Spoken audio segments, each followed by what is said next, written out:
Hello, welcome, welcome, welcome. Welcome, thank you for being here.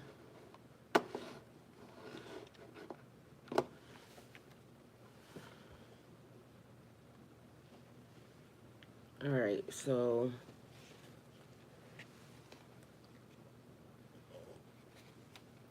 I'm relaxing, chilling, right? And I came across something that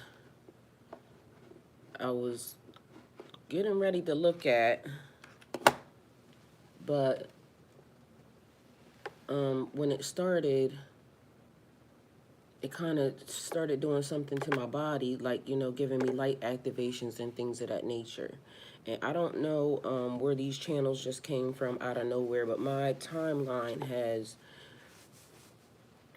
y'all, I'm not claiming any one of them, but the timelines are going da da da da da da da da, because I said everybody's not having the same timeline. So if you follow me on my platforms, then and you look at what I repost, then you will notice that it is everything, right? And the reason why it is that is because I want y'all to see what I'm seeing.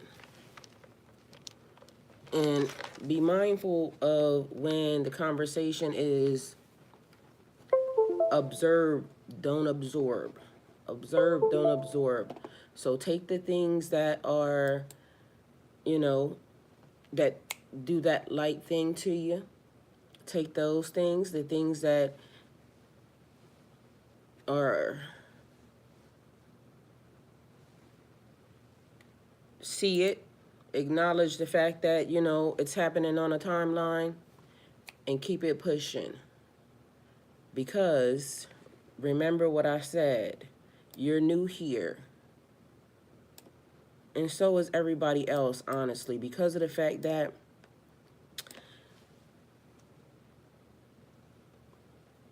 different results, okay? Now, O cosmic creator, source of all life and light, you're my shepherd, guiding me through every valley, every shadow. I lack nothing. You lead me beside the still waters and you restore my soul.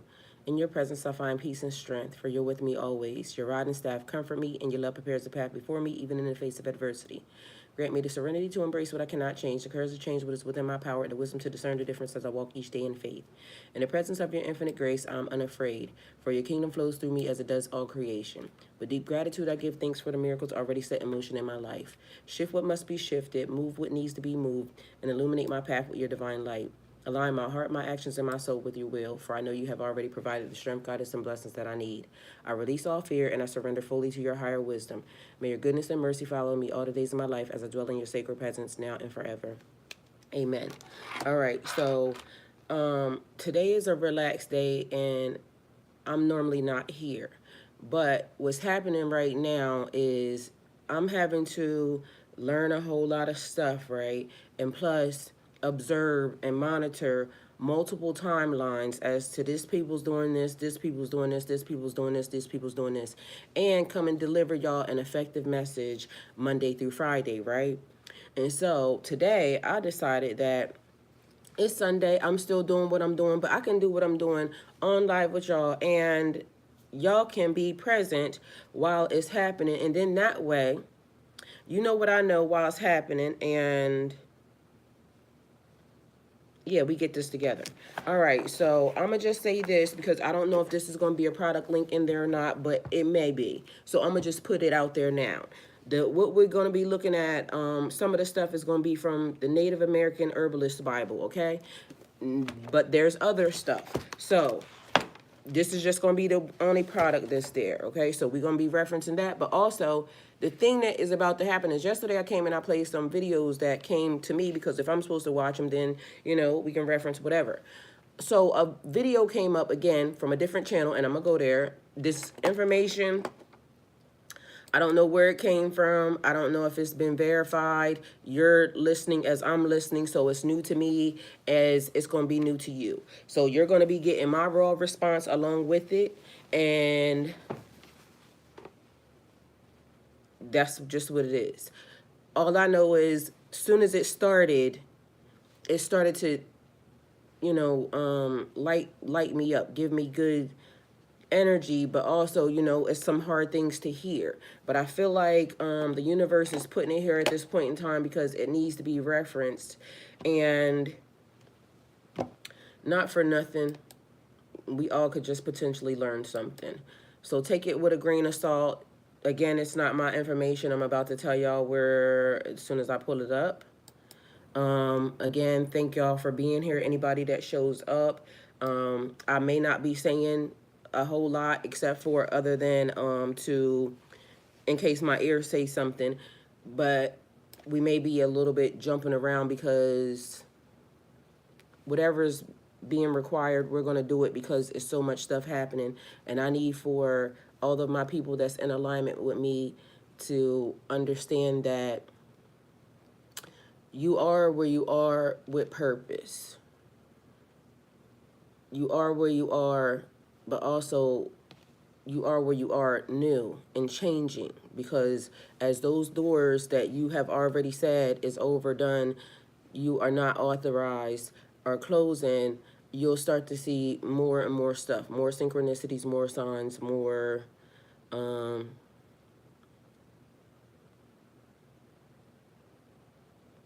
bullshit also. So this is where we have to have some discernment, and trust our intuition in ways that we have never trusted it before. But I promise you that all decisions that you make right now are going to be the right ones, because the universe is aligning to give you everything that you need. And be mindful that you already have it, because you jumping from one thing to the next, and I get how the mind shift takes place. Okay, so for those of you that are in a timeline where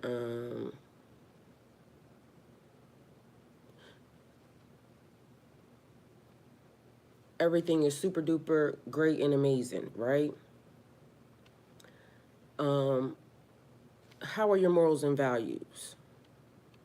Are they fully and completely intact? How are your boundaries? Are they fully, completely intact? Because the limits can always be pushed. And sitting in a place of you have everything and it feels empowering, and the world it's unstoppable.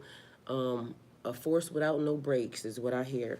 I'm invincible. So it feels very powerful. Your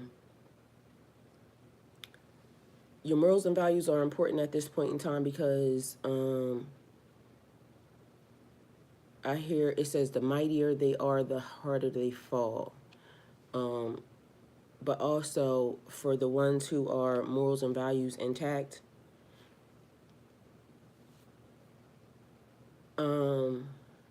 more to come, but also be mindful of the sowing seeds, the giving and taking, teaching people how to fish. It's important. It takes nothing away from you.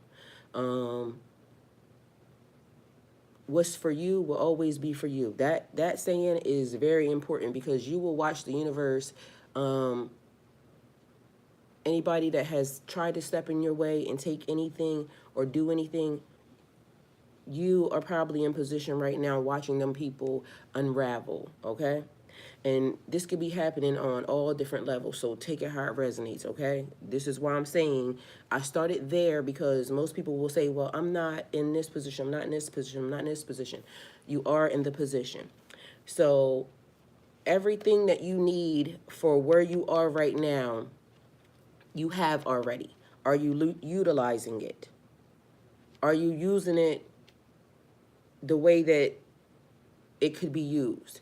So for the opposite side of that, people that are now unemployed and saying that, they got let go of jobs and things of that nature. And this could be anybody, because literally every federal, everybody. So this is why I'm telling y'all, like, people think that where they are is Welcome, Anita. Aneta, thank you for being here. Let me go to where I started because I wanted to give y'all the messages before I started where everything else.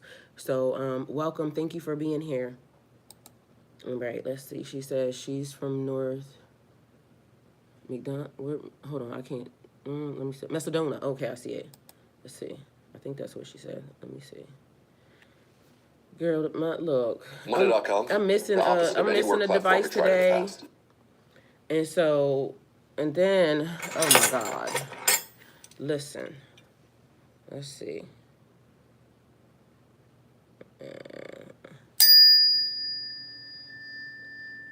Okay, Kerwin, hey, welcome. Rudolph, hey, welcome. Okay, I just need to make sure, like,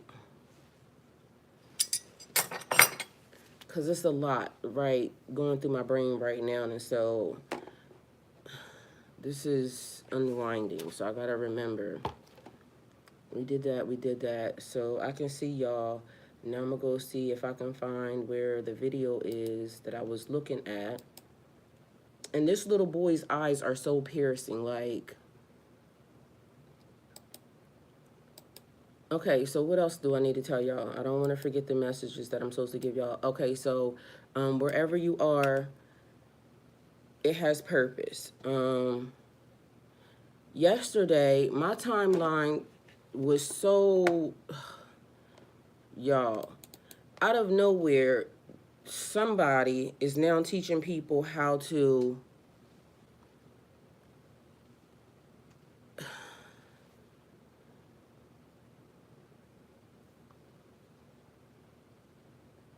use every piece of equipment that exists for whatever you want to do. And from helicopters to planes, trains, and automobiles. So there's movement. And I'm wondering, why am I being trained as if... But mind you, this is the thing. I love whatever's happening. Whatever that is, I love that it's happening. But it also, because when one thing exists, so does the other. So be mindful of that, right? When the right thing is on the way, so is the wrong thing, right?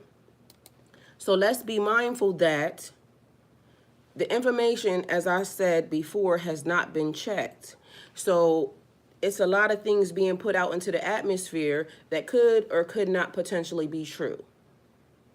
I'm just going to say that at this moment in time, I know that when my guides are showing me anything that may or may not be true, it is still so that I need to see it and I have to be able to discern, because there's always a little bit of truth in a lie, okay? So understand that. The basis of it came from somewhere.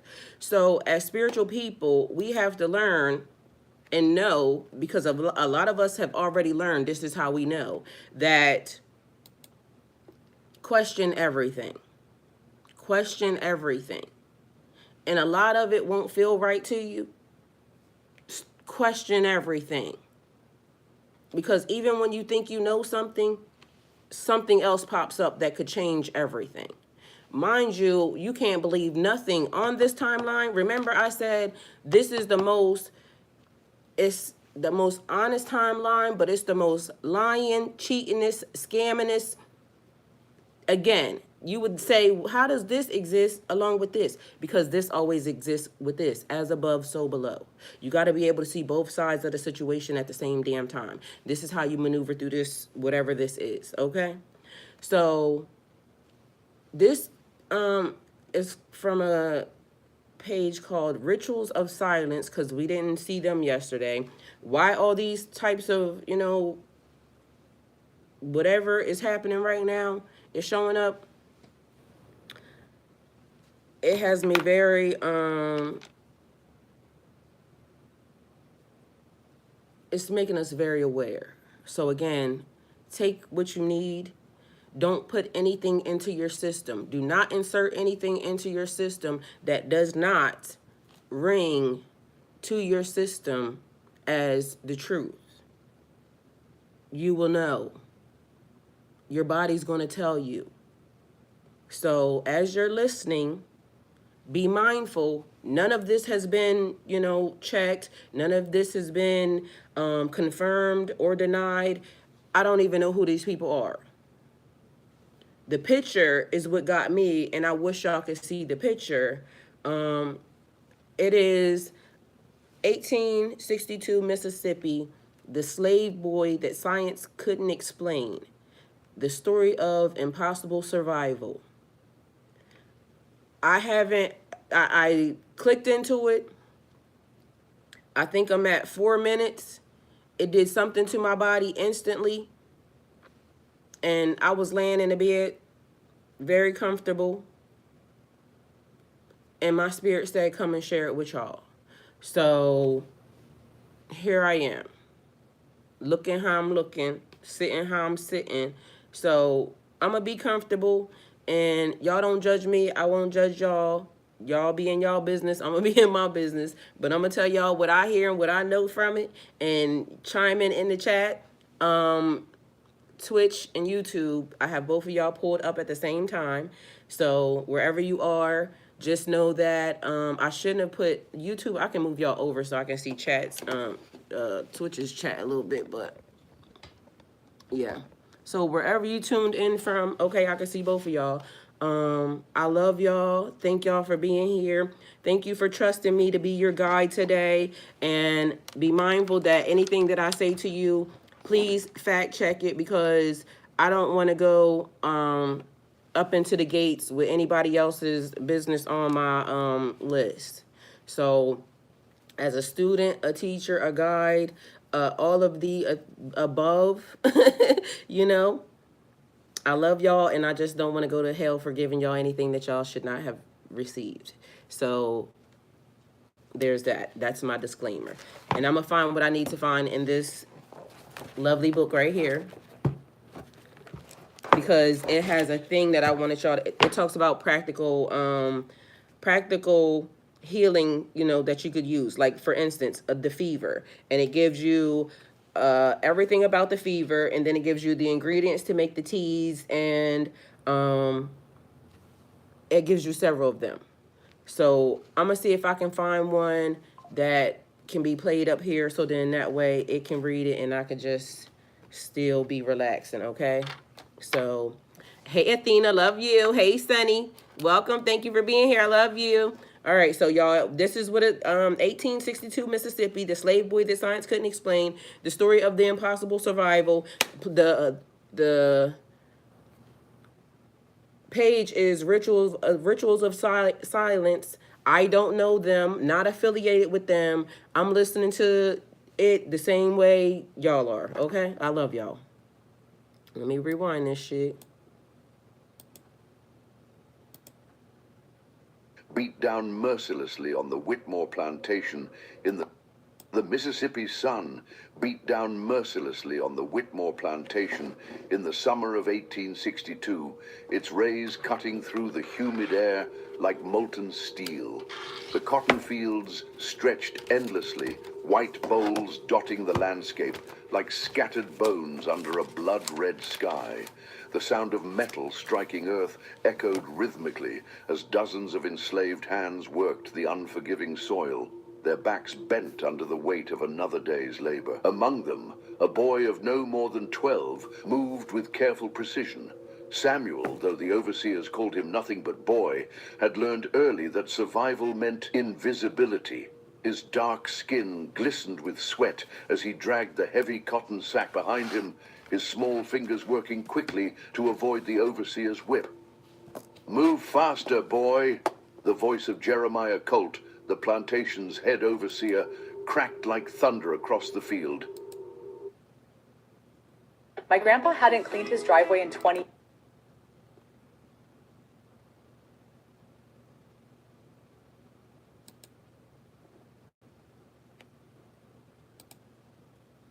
That is funny because that shit turned down all by itself. I did not even touch that.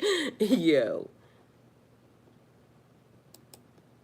What happened? Oh, okay, hold on. Pounded, but he kept his eyes down. The Civil War had reached Mississippi, and tensions on the plantation had grown thick as molasses. Union forces were advancing, and whispers of freedom floated through the slave quarters like dangerous prayers. But freedom felt as distant as the stars to a boy who had known nothing but chains. The other workers, men and women whose names had been stripped away and replaced with numbers and cruel nicknames, moved around Samuel like shadows. There was old Moses, whose back bore the scars of 40 years under the lash. Sarah, whose children had been sold away one by one, and Big Tom, whose massive frame couldn't hide the broken spirit behind his eyes. "That boy's got something different about him," whispered Sarah as she worked beside Samuel.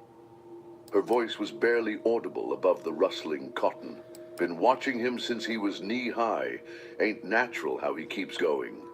Old Moses glanced nervously toward the overseer before responding. "Hush now, Sarah. Talk like that'll get us all in trouble. Boy's just stubborn, that's all." But Samuel had heard the whispers before. Ever since he was small, people had noticed things about him. How he could work longer than boys twice his size, how cuts and bruises seemed to heal faster on his skin, how he never seemed to break, no matter how hard they tried to break him. As the day wore on, the heat became unbearable. Several workers had already collapsed, their bodies dragged to whatever shade could be found. Samuel felt the familiar burning in his chest, the way his vision would blur when his body screamed for rest.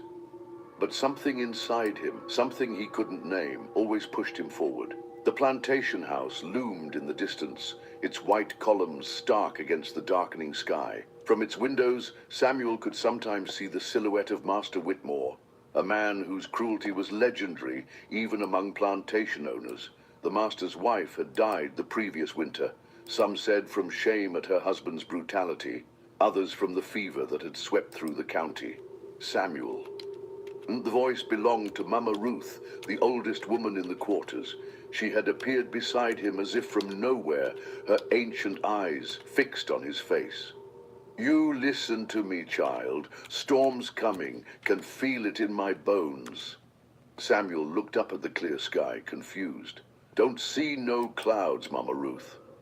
The old woman's weathered hand touched his shoulder briefly. "Not that kind of storm, boy. The kind that changes everything. You remember what I taught you about your grandfather?" Samuel nodded. Mama Ruth had told him stories of his grandfather, a man who had been brought from Africa in chains, but had never truly been broken. She spoke of old ways, old knowledge, old strength that ran in bloodlines like hidden rivers. "Your grandfather, he had the gift," she continued, her voice dropping to barely a whisper. "The gift of endurance, of surviving what shouldn't be survived. But gifts like that, they come with a price." But before Samuel could ask what she meant, the crack of Jeremiah Colt's whip split the air. "What's all this chattering about? You think this is a social gathering?" Mama Ruth melted back into the crowd of workers, but her words echoed in Samuel's mind. As the sun began to set, painting the cotton fields in shades of orange and red, he couldn't shake the feeling that something was about to change forever. The work bell rang across the plantation, signaling the end of another day. As the enslaved workers began their slow march back to the quarters, Samuel noticed Jeremiah Colt watching him with particular interest. The overseer's pale eyes followed the boy's every movement, and a cruel smile played at the corners of his mouth. "Boy," Colt called out, his voice carrying across the field, "you stay behind. Got something special for you." Samuel's blood ran cold. Being singled out by the overseer never meant anything good. As the other workers reluctantly continued toward the quarters, casting worried glances back at the boy, Samuel stood alone in the vast cotton field with the man who held the power of life and death over them all. The first stars were beginning to appear in the darkening sky, and somewhere in the distance, the sound of cannon fire rumbled like approaching thunder. The war was getting closer, and with it, a reckoning that would test the very limits of human endurance. The slave quarters of Whitmore Plantation consisted of a row of ramshackle wooden cabins that housed nearly 200 souls. The structures were barely more than sheds, with gaps in the walls that let in rain, wind, and the ever-present Mississippi mosquitoes. As night fell, the quarters came alive with the quiet sounds of exhausted people trying to find comfort in an uncomfortable world. Samuel sat on the dirt floor of the cabin he shared with 12 others, his back against the rough wooden wall, his stomach gnawed with hunger. The daily ration of cornmeal and salt pork was never enough, but he had learned to ignore the constant ache. Around him, the other occupants of the cabin whispered in the darkness, their voices carrying the weight of another day survived. "That boy's trouble," muttered Jake, a field hand whose left arm hung useless from an old injury. "Seen the way Colt was looking at him today, like a cat watching a mouse." "Hush your mouth," snapped Mama Ruth from her corner. "Samuel ain't done nothing wrong." "Don't matter if he done wrong or not," Jake replied. "When the overseer gets that look, somebody's gonna pay." Samuel closed his eyes and tried to block out the conversation. He had been thinking about what Jeremiah Colt had said to him in the field. The overseer had circled him like a predator, asking strange questions about his family, about the stories the other slaves told about him, about whether he thought he was special. "You think you're different, don't you, boy?" Colt had said, his breath reeking of whiskey and tobacco. "Think you got some kind of magic in you? Well, we'll see about that." The memory sent a chill down Samuel's spine.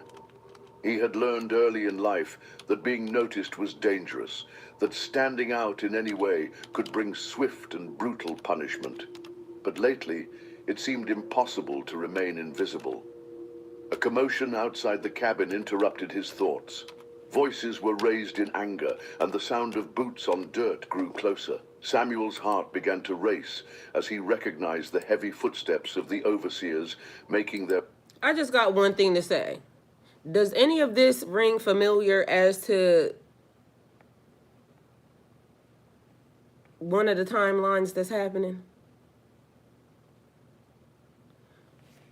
Because in my mind, as I was hearing everything that was going on, I'm like, I don't know if this is the universe's way of saying just, pay attention to how, because observe, don't absorb. Pay attention to how certain groups of people move. And the reason why this is relevant, but also there's other stuff that's happening, because remember I told y'all in the past couple days, on one of the messages, there are kingdoms being built, right? Mind y'all, as I'm saying it to y'all, because you can just tell this is the way that it's moving, but I told y'all before, we have not left back in the day when it was people battling over land. It's just that everybody got dressed a little differently. Like, you're not wearing the old poppers, whatever uniform. You're not wearing the big poofy dresses and this, that, and the third. But remember that this is how, whatever this system is that is on this timeline, or, that's how it was built. So when it's like the Game of Thrones, when you had the Iron Kingdom up against this kingdom, this, that, and the third, but everybody just peacefully kind of settled into, their roles, but it's the same shit, different day. But somehow, something about whatever that timeline is was interesting to a group of people. But on another timeline, because again, I said if y'all are watching, as one thing is happening, so is the other. I just watched a whole group of people. First, they was talking about the Kabbalah kingdom, right? This is the people that, the people everybody was talking about because they done moved over to a whole nother country and he didn't claim that he the king, him, his wife, and his handmaiden, right? Now I'm watching another Kabbalah spring up. The lady says she is the queen. She looking for the king and the handmaiden, okay? Take it out, resonates. Then y'all think this shit is funny, but I'm not joking. Then on another side, we got the people from indigenous roots that are basically saying, okay, we are now, building because we already see what they doing. We not falling under that system. And, whatever timeline that is that y'all trying to get, hopefully, brother don't get caught slipping on that side, because we building whatever da over here. So as I'm watching the lady that they have in the front of, she's talking. I don't know her, ain't judging. All my observation is I wouldn't want to go nowhere with them. So then it led me to this thought. Damn, we here. Like, this is the timeline. We here. So now I got to choose what timeline that I want to jump on, right? And so the timeline that I'm thinking that I want to jump on, because again, I'm being mindful as to, because they said reorder. So I'm reordering, right? And in my perfect timeline, I ain't fucking with them. I damn sure ain't fucking with them. I don't know who else is out here that is, but it's also letting me know that you better find your people, ma'am. You better find your people, and you better find your people right now. Because when the window closes, everybody better be where the fuck they better be. And so, pay attention to what you're ordering. Just because I'm posting it and I'm reposting it, don't mean I agree. I'm just giving y'all, because we got to speed this shit the fuck up. Okay? And whatever's showing up, if it don't resonate, and mind you, I'm going to just let y'all know, some of that shit I ain't even looked at. They start saying something, I ain't going to that timeline. But literally, pay attention to what you paying attention to. So just know that, just also because I reposted it, don't put nothing in your system that you are not in agreement with. Understand, feel it, and you better feel it. You better feel whatever this is with your whole ass chest, because it's very crucial. And that goes for all of us, me included, because literally, y'all, and it's crazy how, because when the other videos started showing up, the instructionals, y'all, this is crazy. I love it, because like I said, but who would have thunk it? Like, y'all, although it is kind of fucked up that some of the stuff is happening, it is fucking amazing to see this shit go down. Like, yo, you using your free will like that? Okay.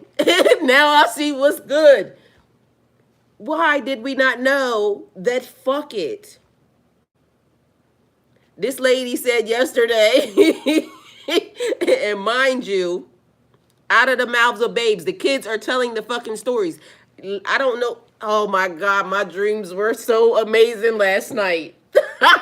Yo, the kids are telling the stories anyway, but y'all, just let me get y'all back into old Way days. through the quarters. Where is he? The voice belonged to Jeremiah Colt, and it carried the particular edge that meant someone was about to suffer. Where's that boy, Samuel? All right, this feels almost illegal to know, but I'm over here laughing, and alhamdulillah to everything. Period. I am not joking, y'all. Shit is fucking amazing. Overseers. His face was flushed with alcohol and rage, and in his hand he carried a coiled bullwhip. There you are, you little thief, Colt snarled, pointing directly at Samuel. Thought you could steal from Master Whitmore and get away with it? Samuel's mouth went dry. Sir, I ain't stolen nothing. I've been in the fields all day. You seen me yourself. Don't lie to me, boy. Colt's voice rose to a roar. Master Whitmore's gold watch is missing from his study, and you were seen near the house this morning. That ain't true, Samuel protested, scrambling to his feet. I ain't been near the big house. But even as he spoke, Samuel knew the truth didn't matter. He had seen this before. When the masters needed someone to blame, someone to make an example of, they would find a way to justify their cruelty. The missing watch was probably just an excuse. Mama Ruth stepped forward, her ancient frame trembling with indignation. Mr. Colt, sir, This boy ain't no thief. He's been working the field since before dawn. Ask any of us. Colt's eyes narrowed as he looked at the old woman. You calling me a liar, old woman? Maybe you're in on it too.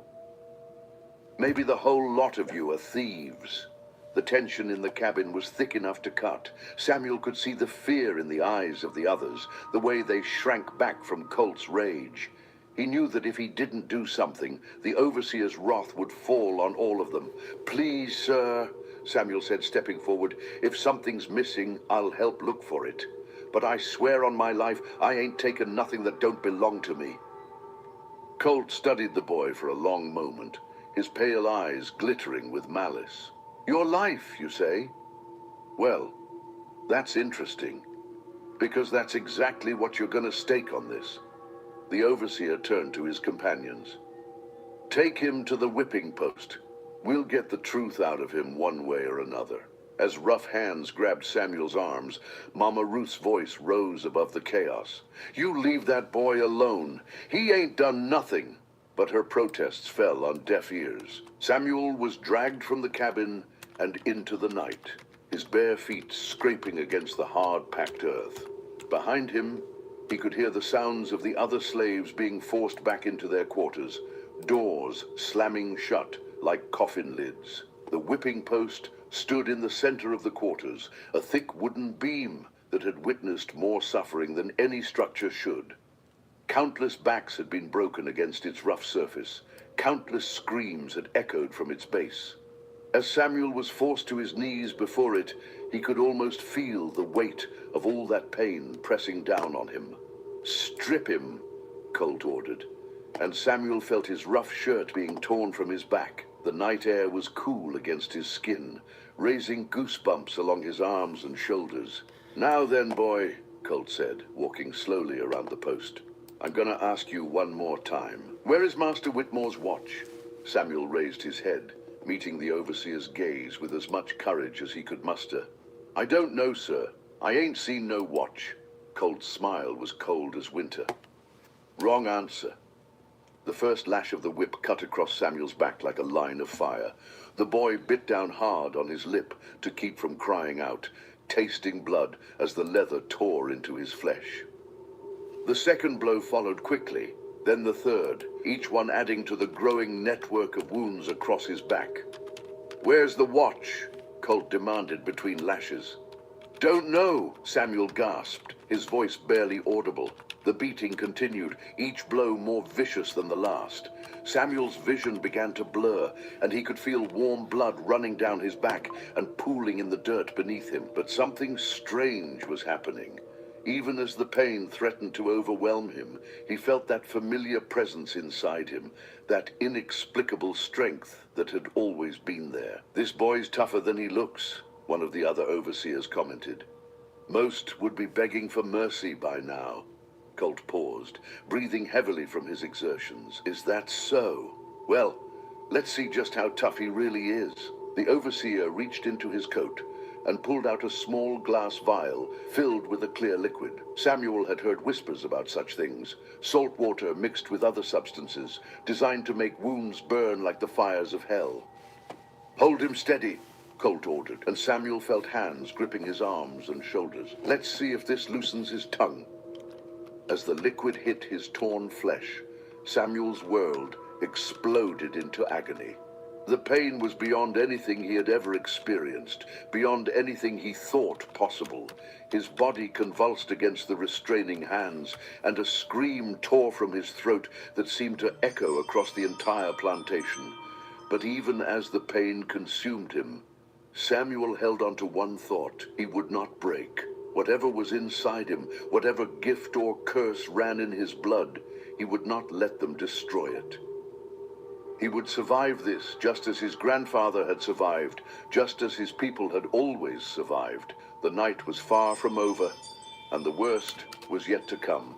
Dawn broke gray and merciless over Whitmore Plantation, casting long shadows across the blood-stained ground where Samuel lay motionless. The whipping post stood like a silent sentinel over his broken form, its wood darkened with the evidence of the night's brutality.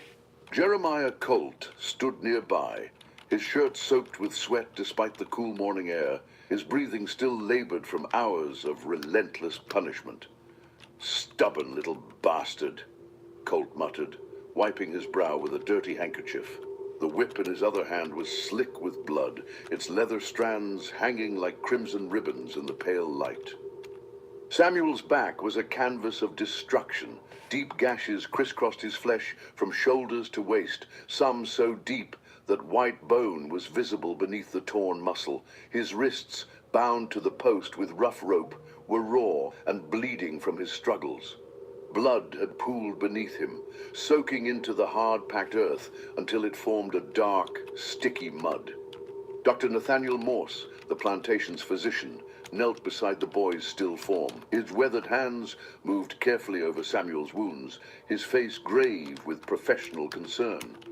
The doctor had seen his share of brutality in his 30 years of practicing medicine in the South, but this level of damage was extreme even by plantation standards. "This is madness, Jeremiah," Dr. Morse said quietly, not looking up from his examination.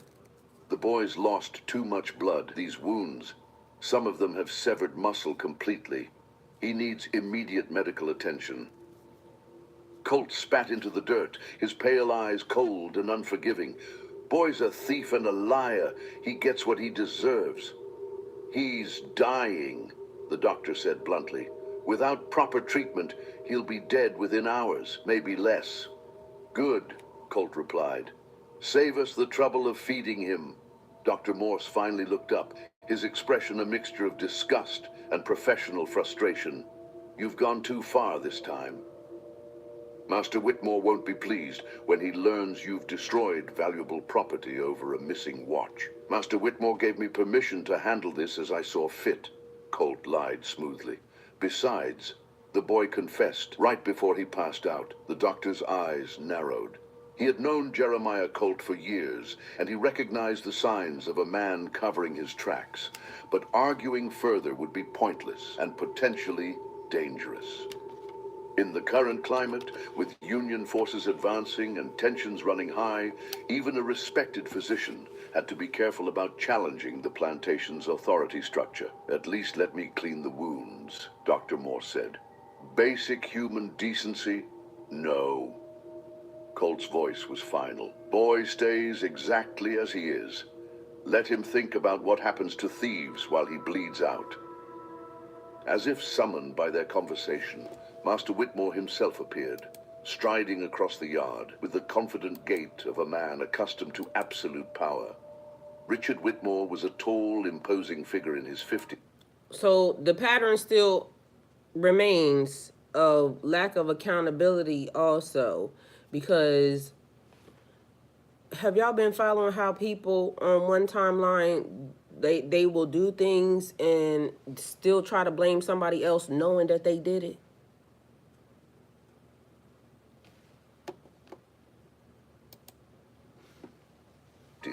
His silver hair perfectly groomed, despite the early hour.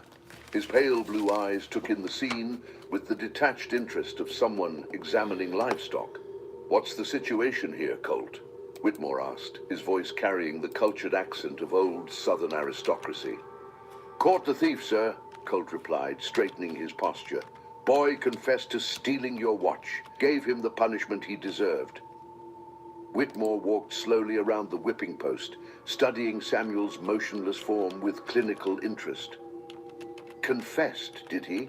And where is my watch now?" Colt's confidence faltered slightly. "Still working on that, sir. Boy passed out before he could tell us where he hid it." "I see." Whitmore's tone was neutral, but Doctor, Morse caught the subtle edge of skepticism. "And you're certain this boy is the culprit?" "Absolutely, sir. Saw him near the house myself." Whitmore nodded slowly, then turned to the doctor. "What's your assessment, Nathaniel?" Dr. Morse chose his words carefully. "The boy has sustained severe injuries. Without medical intervention, he will almost certainly die within the next few hours." "How unfortunate," Whitmore said, though his tone suggested he found it anything but. "Still, justice must be served. Leave him as he is." As the three men continued their discussion, None of them noticed the slight movement of Samuel's fingers. Deep within his unconscious mind, something was stirring. The same inexplicable force that had always set him apart from others. His breathing, though shallow, remained steady. His heart, though weakened by blood loss, continued to beat with stubborn persistence. From the slave quarters, hidden faces watched through cracks in doors and windows. Mama Ruth stood in the doorway of her cabin, her ancient eyes fixed on the boy's still form. Tears streamed down her weathered cheeks as she whispered words in a language older than the plantation, older than the cotton fields, older than the chains that bound her people. "Hold on, child," she murmured. "Your grandfather's blood runs strong in you. Hold on." The morning sun climbed higher, its rays beating down on Samuel's exposed back. The flies had already begun to gather, drawn by the scent of blood and torn flesh. Dr. Morse had been dismissed, sent back to the big house with strict orders not to interfere. Colt had stationed 2 guards nearby, with instructions to ensure no one approached the whipping post. Hours passed. The sun reached its zenith, turning the air thick and oppressive. Samuel's body should have been growing cold. His wounds should have stopped bleeding as his heart gave out. But something impossible was happening. Something that defied every law of medicine and nature that Dr. Morse understood.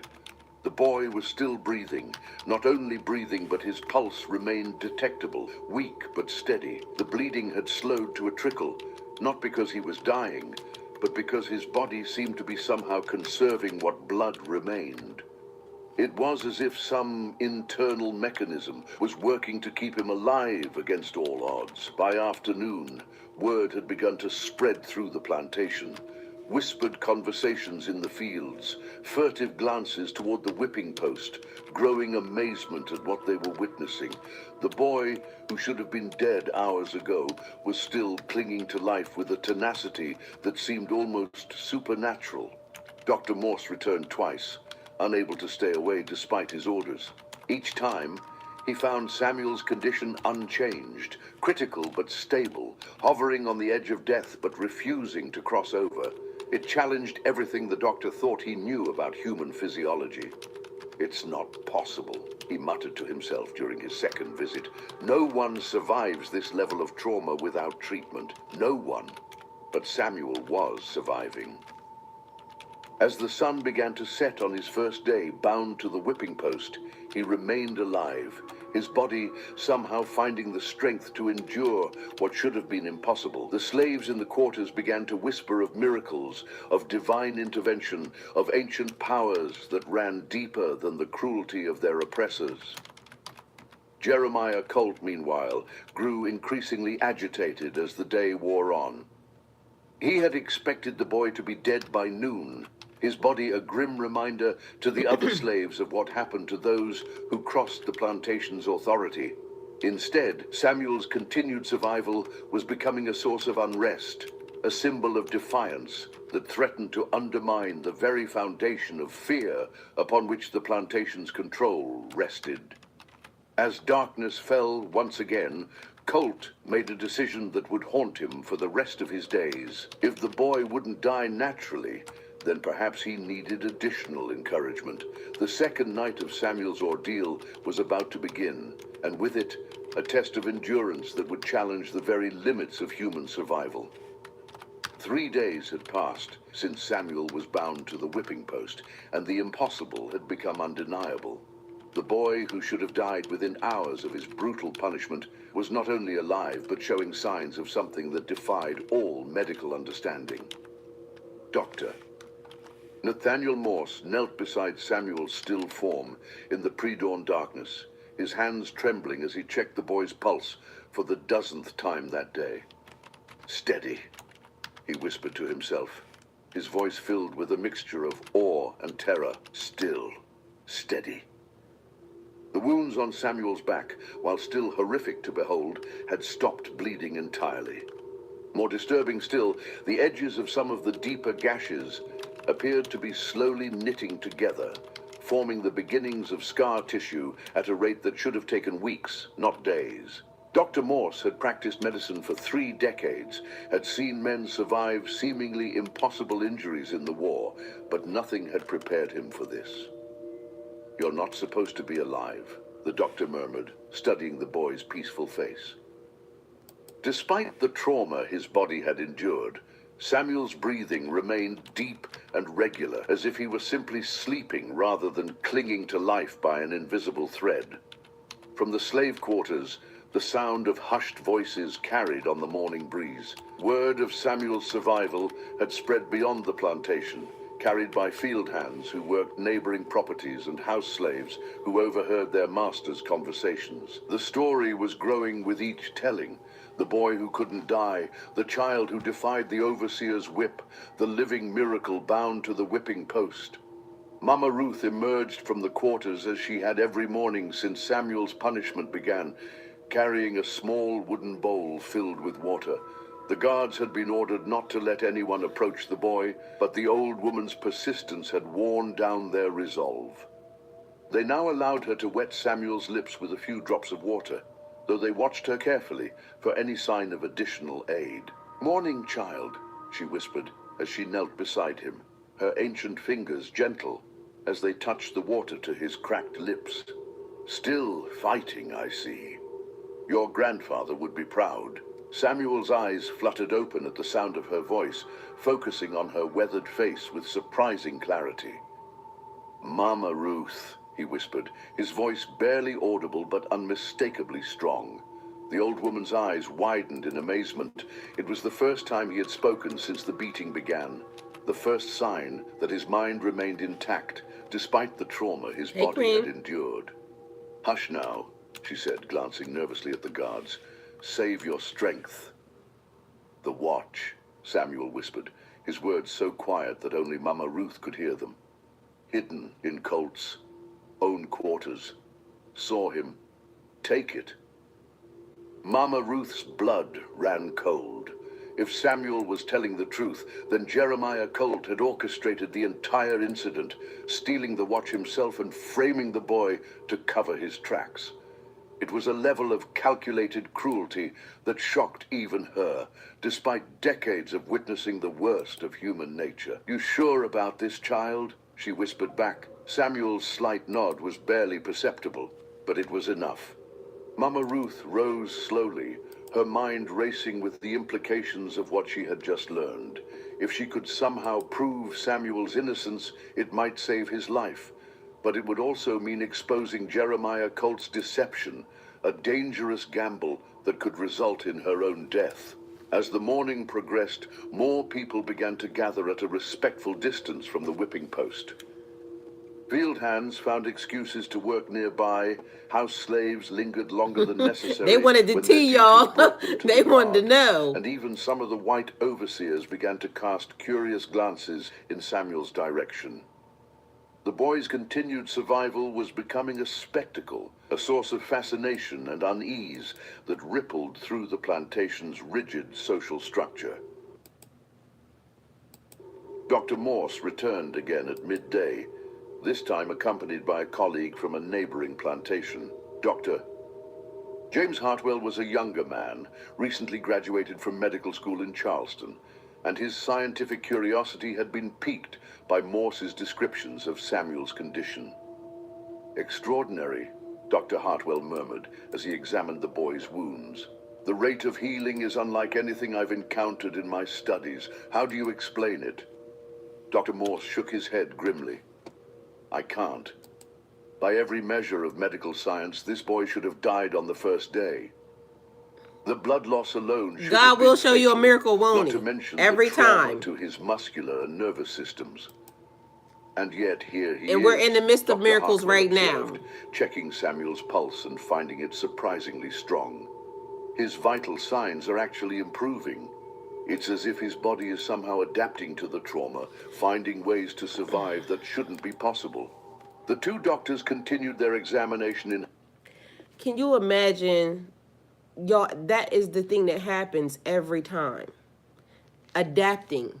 And I promise you, for some reason, I feel like that's part of the reason why on a certain timeline, people be so mad because can't break the spirit, can't break the soul, can't break the energy of. That must suck. That must suck because that seems like you envy the very thing that you wish to destroy. But you know, hey. Hushed tones, documenting their observations with the methodical precision of men of science confronted with the impossible. Neither was willing to voice the thought that lurked in both their minds, that they were witnessing something that transcended the boundaries of natural law. Meanwhile, Jeremiah Colt watched from the porch of the overseer's house, his face dark with frustration and growing concern. The boy's survival was becoming a problem, a symbol of defiance that threatened to undermine his authority. Worse still, he could see the way the other slaves looked at Samuel, with a mixture of awe and hope that made Colt's blood run cold. Mad. Stubborn little bastard, he muttered, taking a long pull from a bottle Sad. of whiskey. The That's so alcohol had sad. become his constant companion over the past 3 days, a way to numb the growing unease that gnawed at his conscience. He had expected Samuel to die quickly and quietly, providing a grim example to the other slaves. That's so sad. Instead, the boy's survival was turning him into something approaching a folk hero. As afternoon faded into evening, Colt made a decision that would seal his own fate. If Samuel wouldn't die from his wounds, then perhaps it was time to take more direct action. The boy had become too dangerous to live, too powerful a symbol of resistance to be allowed to survive. But as Colt reached for his pistol, a commotion erupted from the direction of the big house. Master Whitmore was striding across the yard, his face flushed with anger, and behind him walked a figure that made Colt's blood freeze in his veins. Sheriff Thomas Brennan, the county's chief law enforcement officer. "Colt!" Whitmore's voice cracked like a whip across the yard. "Get over here, now!" As the overseer approached on unsteady legs, Sheriff Brennan held up a familiar object that glinted in the fading sunlight. Master Whitmore's gold pocket watch, found exactly where Samuel had said it would be, hidden in Jeremiah Colt's own quarters. The boy's impossible survival was about to be vindicated, but the revelation would bring its own danger. Yeah. In a world where the truth was often more dangerous than lies, Samuel's vindication might prove to be just another form of death sentence. The fourth night was falling, and with it, the beginning of a reckoning that would test not just Samuel's miraculous endurance, but the very foundations of the world that had tried so hard to destroy him. The revelation of Jeremiah Colt's deception sent shockwaves through Whitmore Plantation, like a stone thrown into still water. Why did no one... I keep trying to tell y'all, God will always show up and show out. Literally, I said the other day, one of the things that when everything started happening, they will destroy themselves. Like, the hate... How can a person do something over and over and over and over and over and over and over again and not see that this is where the downfall is going to come from? Like, enough is enough. Damn. And you still want to keep doing it. Like, and they keep, even in history, it's been shown that, you know, you fuck your own self when you keep doing the same thing over and over and over again. So I just needed to give y'all this little tidbit of a disclaimer right here real quick because I was doing a little looking up on something. And I did tag the book, but I'm going to just say that this is what I found out in the process. So I'm going to say...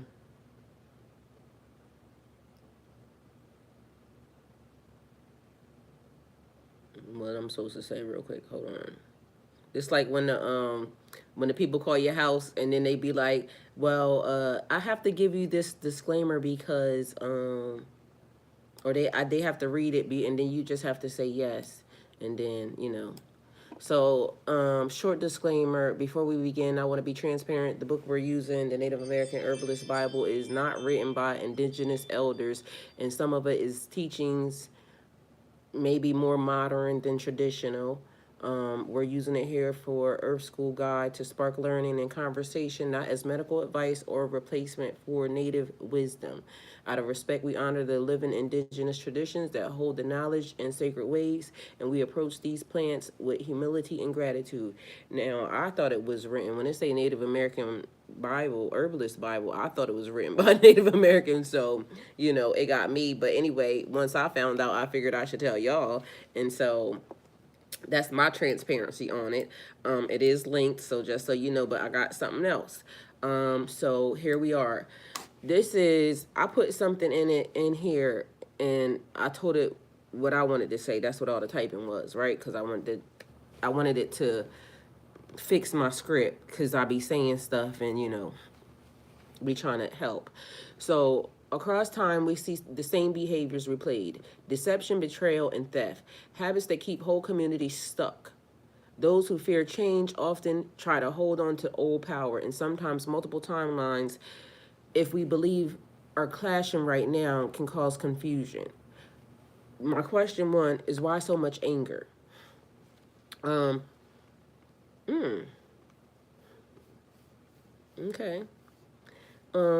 Often it's fear. Fear of losing control of facing what's inside. Yet we are in the season of miracles.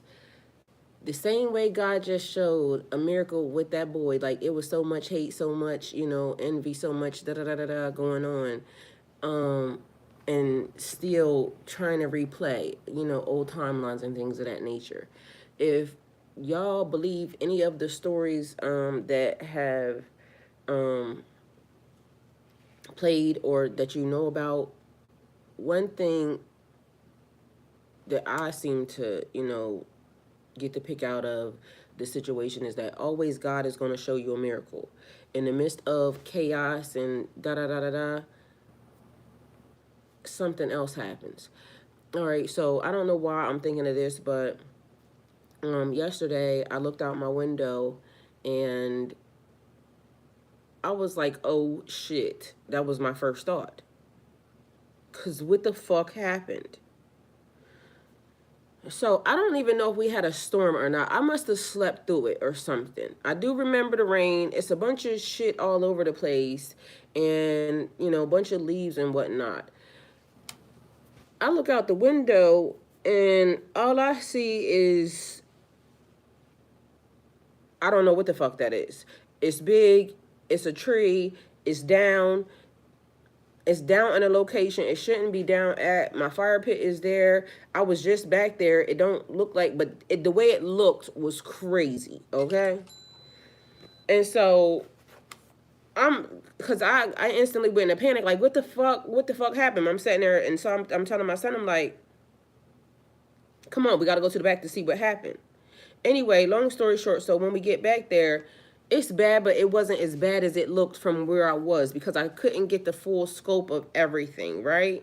But when I got closer to it to be able to assess it, I mean, it's fucked up, but it ain't the fucked upness that I thought it was going to be. You know what I mean?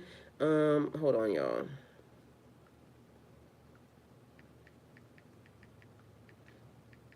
And I only say that to say this. Sometimes when we are planning out something or we thinking something in our mind, it's bigger than what we think. And we make it more terrifying than what it could really potentially be. So that is based off your timelines, like where you're going into your timeline.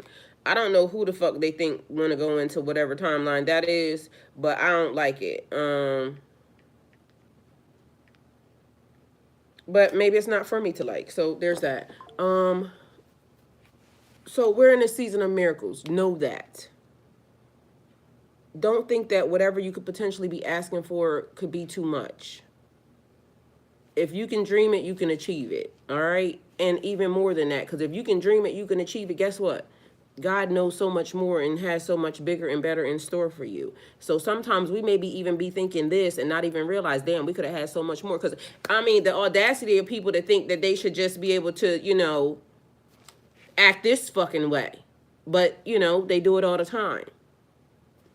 They're using their free will and things, but mind you, trying to take somebody else's. Now, does that even work?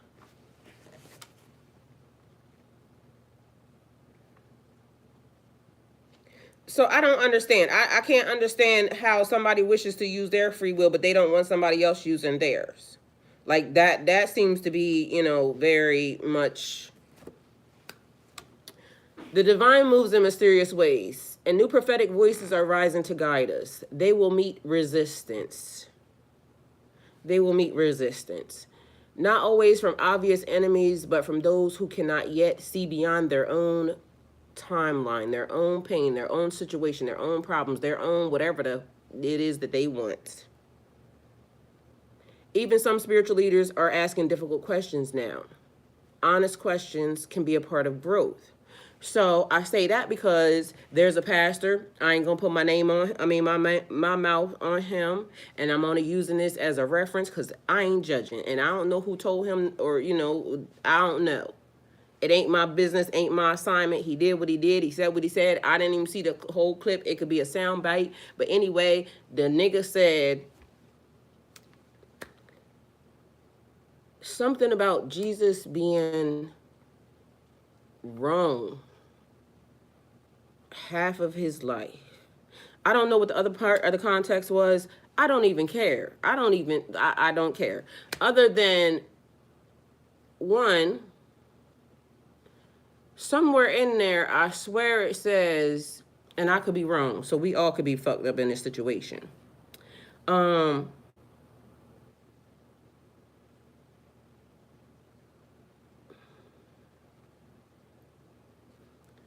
That Jesus went out into the field for 40 days and 40 nights, and while he was there, he prayed without ceasing.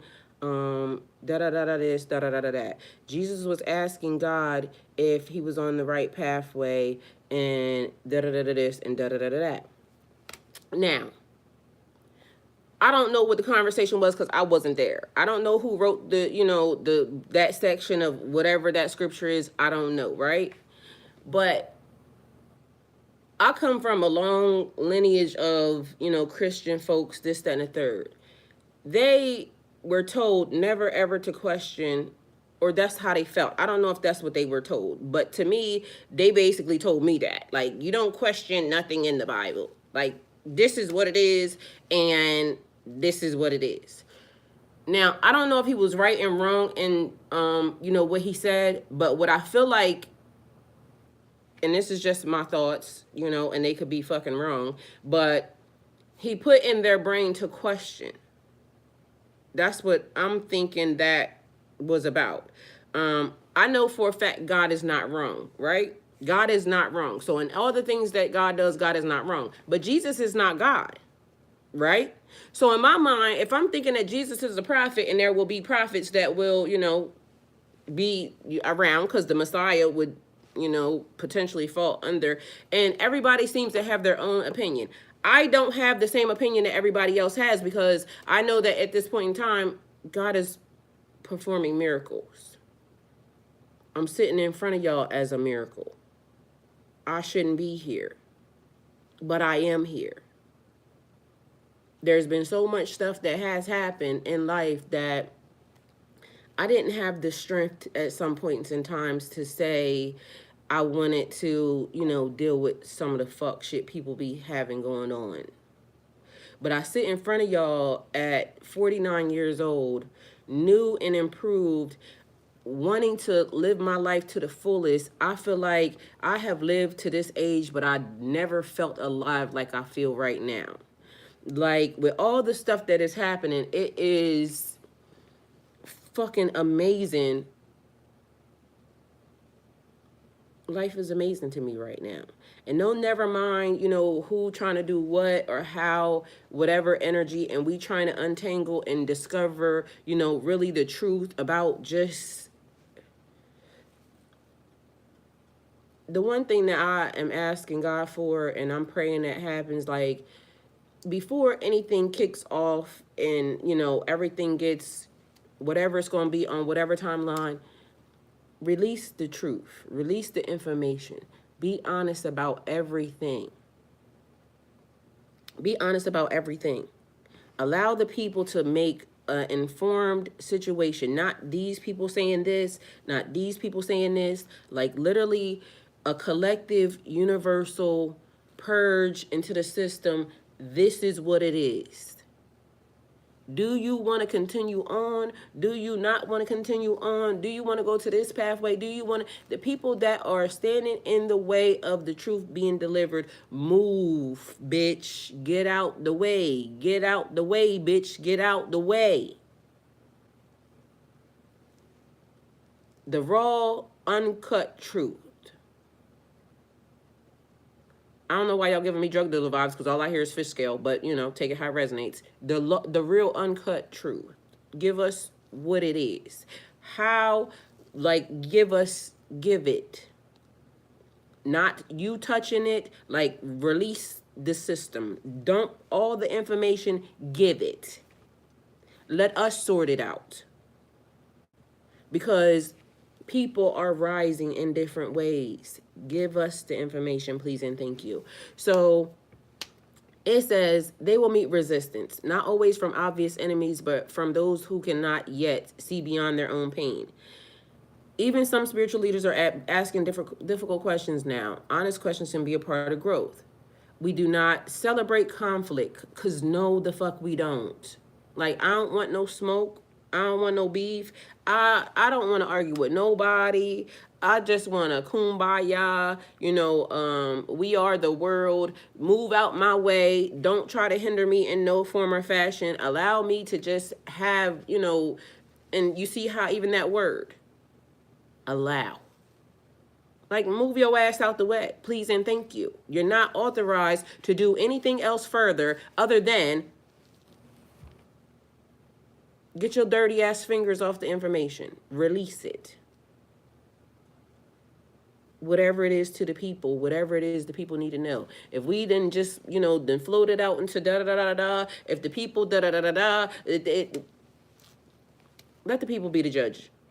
And the people, if y'all are asking for the truth, y'all have to be ready to handle it. Because also, on this side, there's one thing, and on this side, there's another thing. Are you ready to handle it? Are y'all going to fucking flip the fuck out? Or are y'all going to make rational decisions on saying, okay, but we still here, we got to do this, that, and the third, da da da da da da, and we don't even know what the da da da da da is going to be, other than the fact that this the timeline you want, this the timeline you want, this the timeline you want. If you don't want to fuck with me, take your ass over there. This is where your piece of the property is. If you, I don't care if you are that.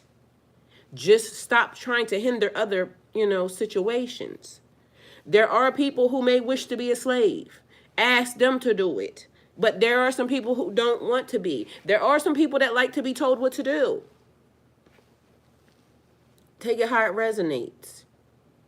But at this point, let people volunteer for where they want to go, because, you know, stop trying to cross the line into other people's, you know, happiness and da-da-da-da, whatever. Now, that may be the system that y'all want to live on. That might be the system. That's the system that I know I would like to be under. Okay? So, again, people are picking and choosing where they want to go. And, again, reordering, because, you know, it might be some stuff that I want to add. It might be some stuff that I want to take away, depending upon. But as of now, there are people that are aligning themselves to say, okay, we get ready to build this way, and other people saying we're going to build this way, and other people we're going to say we're going to build this way, and all skin folk and kin folk. I don't care. So there's that.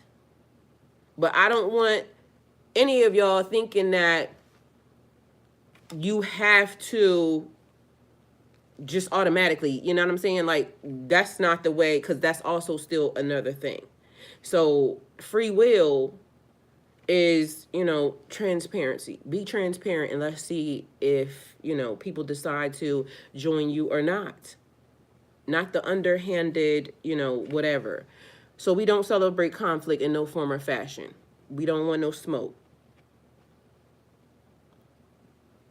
This is where I be saying to people, like, allow me to back down, because you know what I mean? But please don't advance your ass the fuck over here. Allow me to back down. It's me, not you. So instead, we invite reflection. Why don't people see their own light? Why don't people see their own dark? Why people don't understand that, you know, we can hold both things? And again, I don't want no smoke, but don't advance your ass over here. We can all live collectively, you know, doing whatever. But again, it's a thing where these people over here be trying to underhand and backdoor and steal, kill, and destroy. It's like, you know, I don't know, because I don't know. Maybe you know. Why can't we recognize our shared strength and listen to the kids? One of the other things, listen to the kids. Mind you, these are all things that I put in there. So this ain't nothing, this, you know, this is what I said. I just asked it to make it say it so I don't get, you know, flagged. Because I'll be saying shit. So listen to the kids. It's important. Because I've noticed lately that, and I think that now, because I asked another question, but I was asking how come more of the stories are being told, but duh, it's because everything's being recorded. So since everything's being recorded, it's able to go out faster. So when y'all see the kids communicating and talking, it could be the kids' imagination and everything else, or it could not be. But let the kids, you know, be kids. Because on one timeline, the kids can't be kids because the adults are, you know, fucking disgusting. I don't like that timeline either. I rebuke it. They're already telling the story, the new story. They're telling the new story. Listen to them. I done heard 2 of them say some stuff that I'm like, oh my. But rang right to me, like, I've seen that before. How do the kids know? So let us all hold space for transformation. Call in healing and stand with compassion for all who are on the journey. Everybody is, again, not running at the same timeline, but all the timelines are running together. Y'all are going to start seeing stuff. I told y'all videos will pop up to y'all that you haven't seen before. It has a message. All right, let me get back to where we was, y'all. I don't mean to talk y'all to death, but everything is important. And plus, this was on a commercial anyway, so I just took my moment. Take your moment, y'all. Take your shot.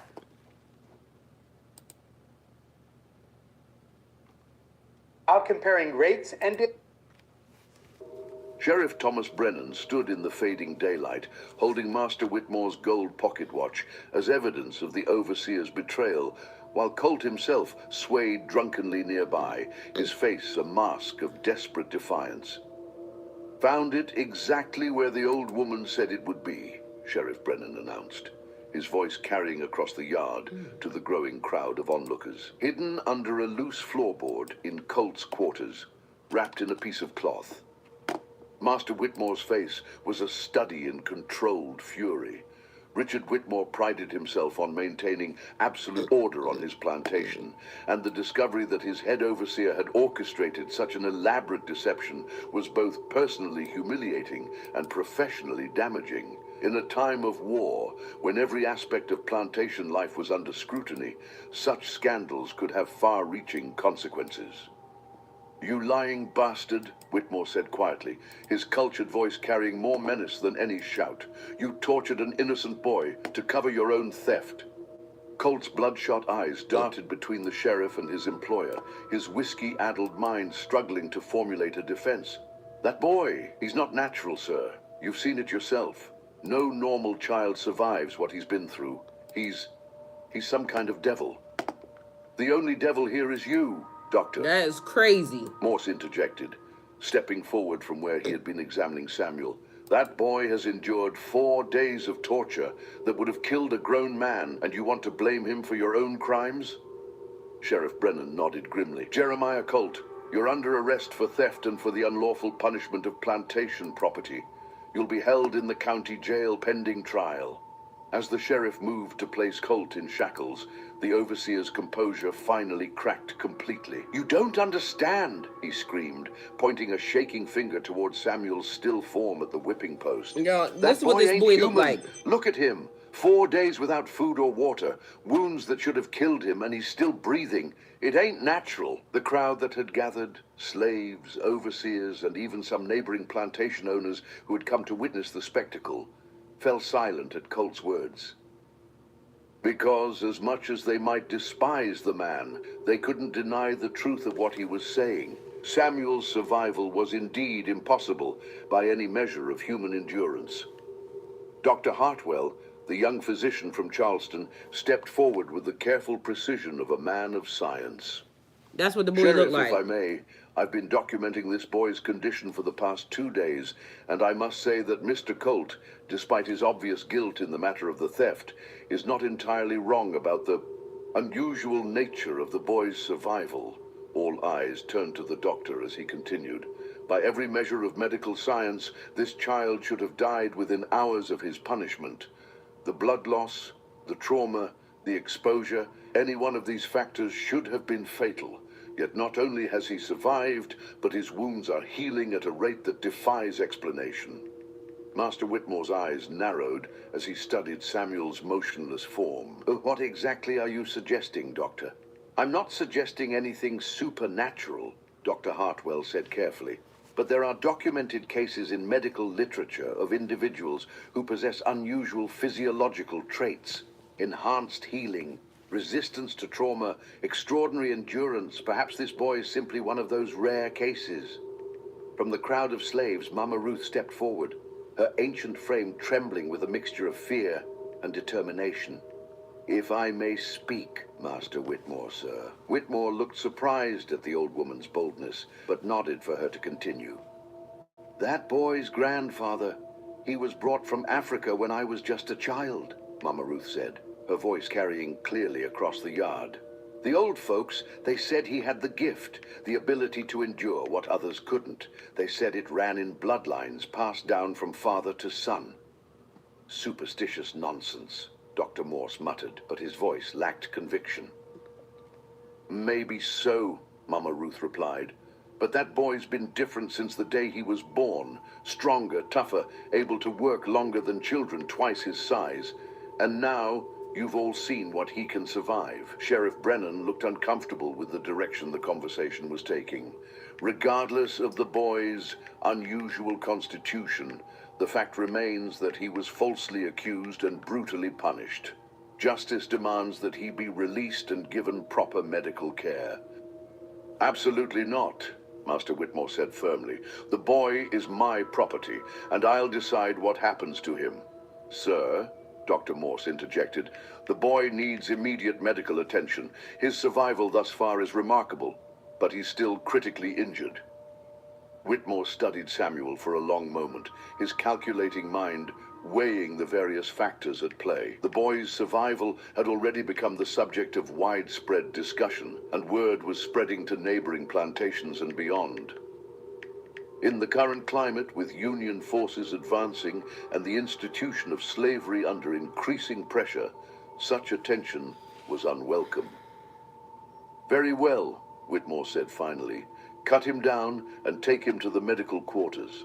But he's to be kept under guard at all times. I want to know exactly what we're dealing with here. As Sheriff Brennan led the shackled Jeremiah Colt away, Dr. Morse and Dr. Hartwell carefully freed Samuel from the whipping post. The boy's eyes fluttered open as they lifted him, and for a moment his gaze met that of Master Whitmore. In that brief exchange, something passed between them. A recognition of power, of will, of forces that transcended the simple relationship between master and slave. Interesting, Whitmore murmured to himself as the doctors carried Samuel toward the medical quarters. Very interesting indeed. Okay. As night fell over the plantation, the events of the day continued to reverberate through the community. In the slave quarters, hushed conversations spoke of miracles and divine intervention. In the big house, Master Whitmore sat in his study, contemplating the implications of harboring a slave whose very existence challenged the natural order. And in the medical quarters, Samuel lay on a clean bed for the first time in his life, his wounds finally receiving proper care. But even as his body began to heal, darker forces were already moving against him. Word of the miracle slave was spreading beyond the plantation, reaching ears that viewed such phenomena as either valuable commodities or dangerous threats. The boy who had survived the impossible was about to discover that survival itself could be the most dangerous gift of all. 2 weeks had passed since Samuel's release from the whipping post, and the medical quarters of Whitmore Plantation had become an unlikely center of attention. These meals change.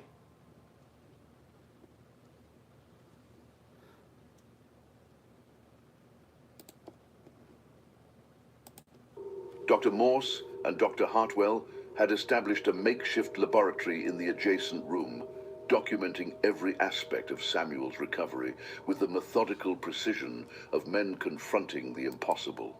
"Look at this," Dr. Hartwell whispered, examining Samuel's back through a magnifying glass. "The deepest wounds have not only healed, but left minimal scarring.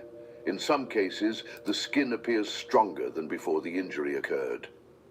Dr. Morse nodded grimly, making notes in his leather-bound journal. "I've been practicing medicine for 30 years, James, and I've never seen anything like it. The boy's cellular regeneration rate is beyond anything in medical literature." Samuel lay quietly on the examination table, his dark eyes following the doctor's movements with intelligent curiosity.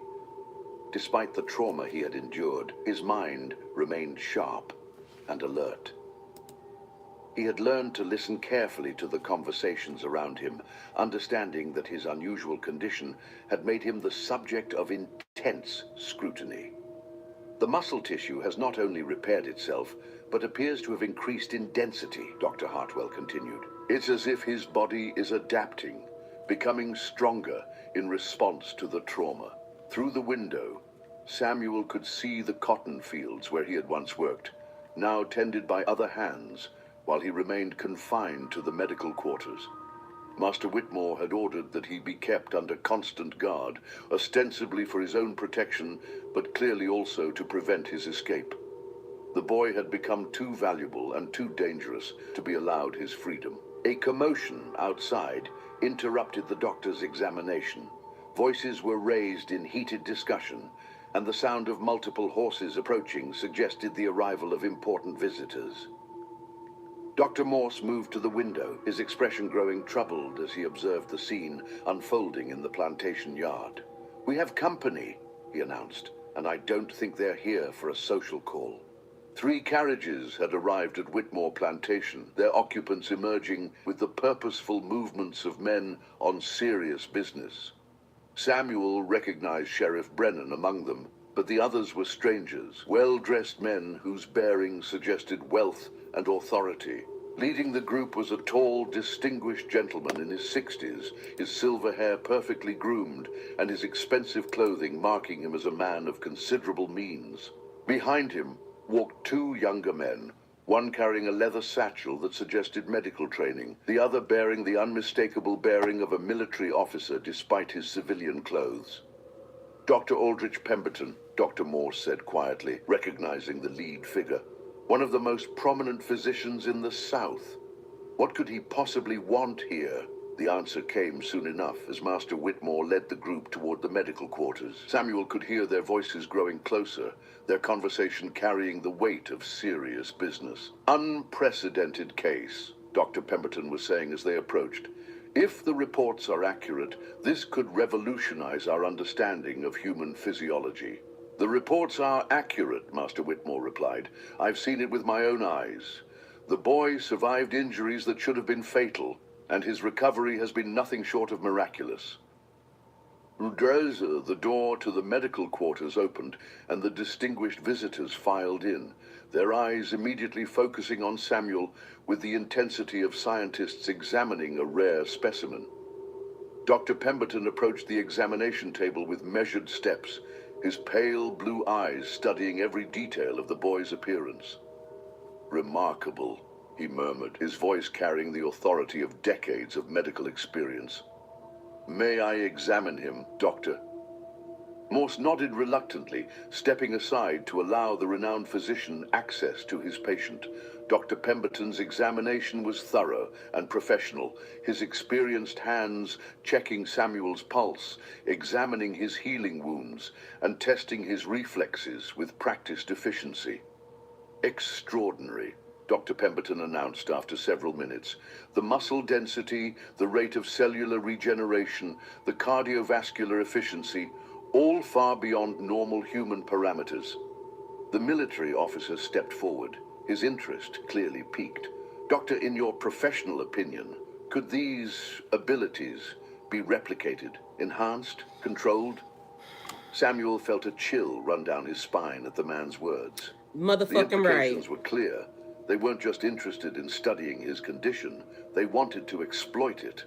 "That's a fascinating question, Colonel Morrison," Dr. Pemberton replied.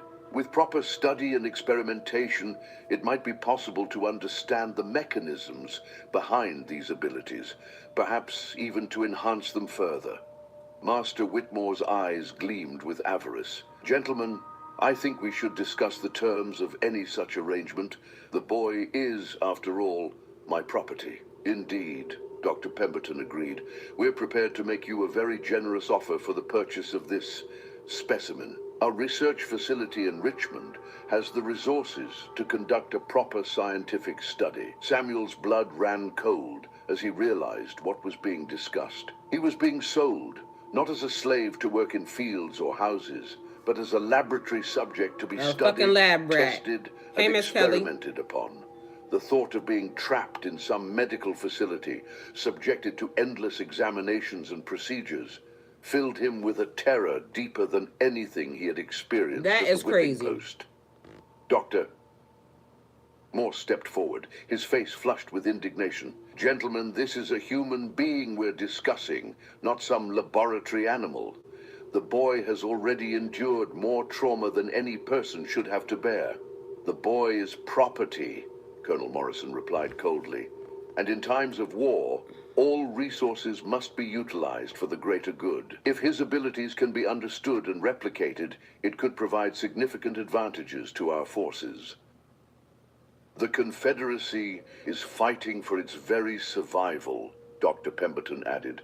"If this boy's condition can help us develop soldiers who are more resilient, more capable of surviving battlefield injuries, then it's our duty to pursue that knowledge." As the adults continued their discussion, treating him as if he were an object rather than a person, Samuel felt something stirring within him, the same inexplicable force that had sustained him through 4 days of torture. But this time, it wasn't just about survival. This time, it was about resistance. The boy who had endured the impossible was about to discover that his greatest test wasn't behind him. It was just beginning. And as the storm clouds of war gathered overhead, Samuel would have to find the strength not just to survive, but to fight for his freedom in a world that saw him as nothing more than a valuable commodity. The negotiations continued late into the night, but Samuel had already made his decision. Whatever the cost, whatever the risk, he would not allow himself to become a laboratory specimen. The blood of his grandfather, the strength of his ancestors, the will that had sustained him through the darkest hours, all of it would be focused on a single goal: escape. The moon hung low and blood-red over Whitmore Plantation as Samuel made his final preparations for escape. 3 days had passed since Dr. Pemberton's visit and the negotiations for his set. By morning, he would be loaded into a wagon and transported to Richmond, where he would disappear forever into the depths of a Confederate medical facility. But Samuel had no intention of allowing that fate to befall him. The medical quarters were quiet, except for the soft snoring of the guard who had been assigned to watch him. Samuel had spent the past week carefully observing the man's habits, noting how he dozed off in the early hours before dawn, lulled by the apparent docility of his charge. Tonight, that carelessness would prove fatal. Moving with the silent grace of someone who had learned to be invisible, Samuel slipped from his bed and approached the sleeping guard. The man's keys hung from his belt, and Samuel's enhanced reflexes allowed him to lift them without causing even the slightest disturbance. Within moments, he had unlocked the shackles that bound his ankles and was moving toward the door. The plantation grounds were bathed in silver moonlight, creating a landscape of deep shadows and pale illumination. Samuel knew every inch of this place, every building, every path, every hiding spot. But he also knew that his escape would be discovered within hours, and when it was, the pursuit would be relentless. His first stop was the slave quarters, where Mama Ruth waited in the darkness of her cabin. The old woman had been expecting him, her ancient eyes bright with a mixture of pride and sorrow. "Time to go, child," she whispered, pressing a small bundle into his hands. "Food for the journey, and something else your grandfather would have wanted you to have." Samuel unwrapped the bundle to find dried meat, hardtack, and a small leather pouch containing what appeared to be seeds or dried herbs. But it was the final item that took his breath away. A small carved wooden figure, no larger than his thumb, depicting a man with arms raised toward the sky. "Your grandfather carved that during the crossing from Africa," Mama Ruth explained.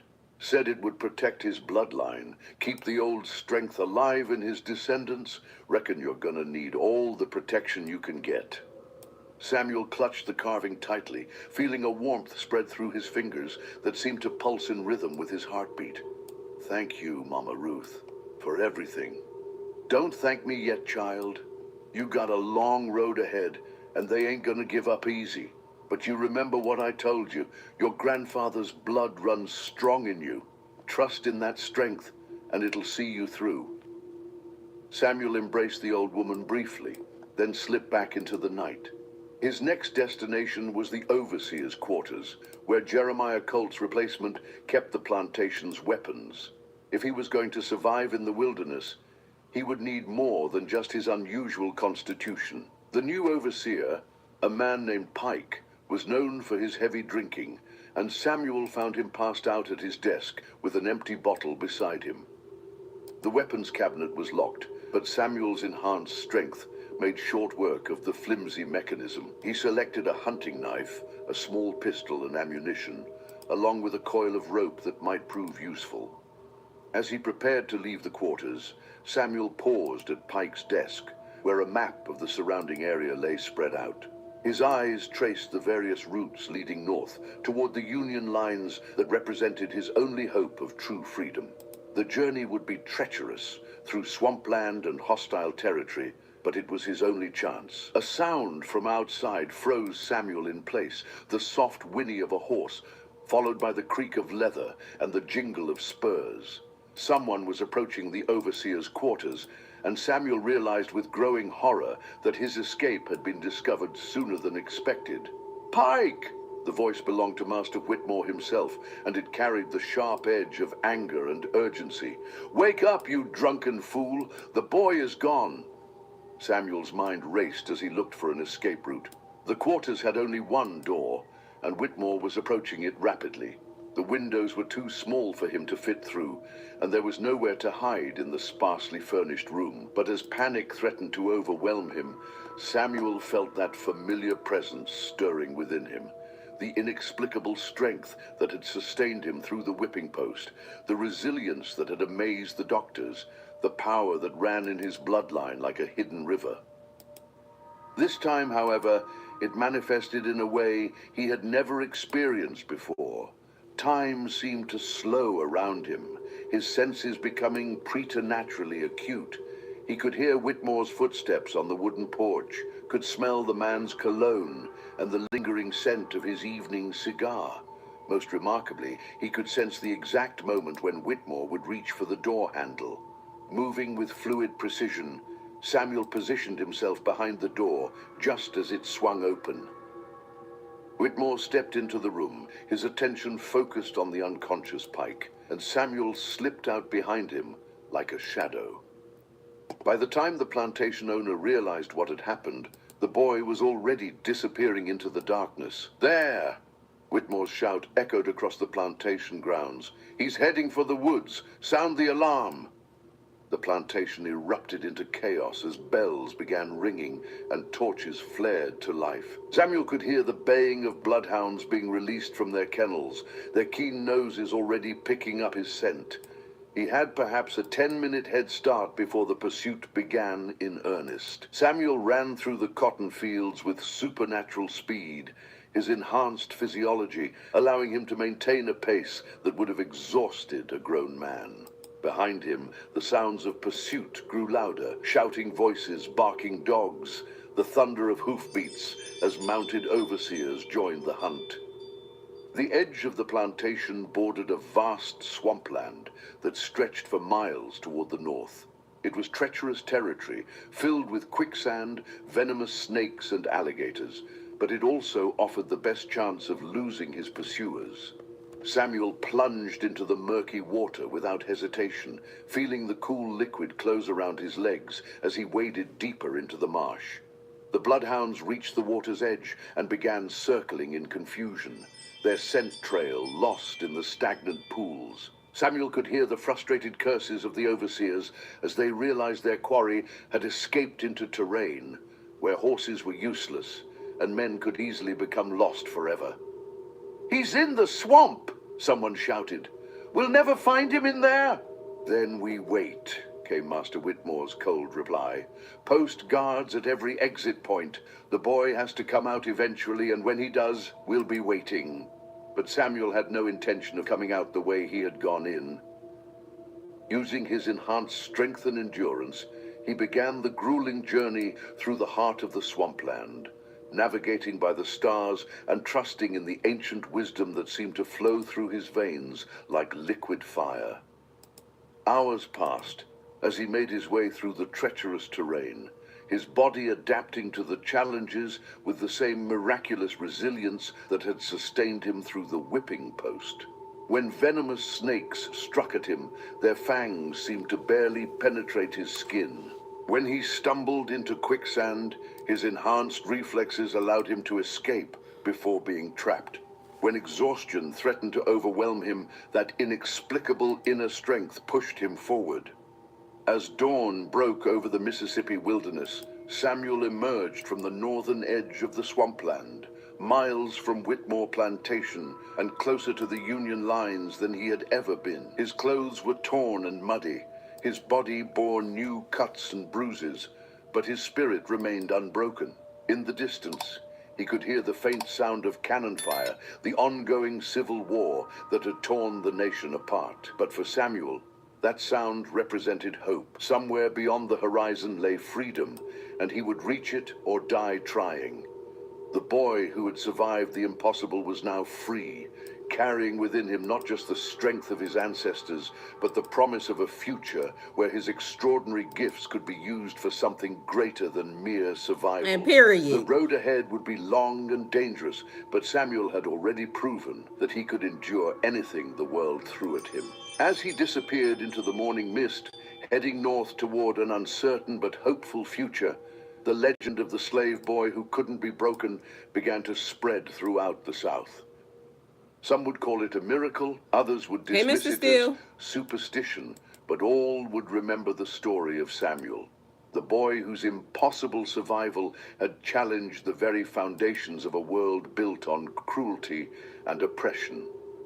His journey was far from over, but for the first time in his young life, Samuel was truly free.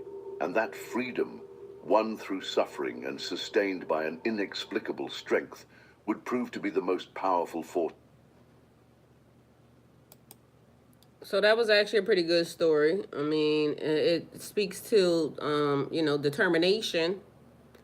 So hopefully, y'all take from that what y'all will. But what I actually wanted to do before this caught my attention, right, is that I was actually going to listen to stories from the Quran, right? Because one day I was doing that and I happened to hear that some of these stories sound the same. So, and I need to learn something.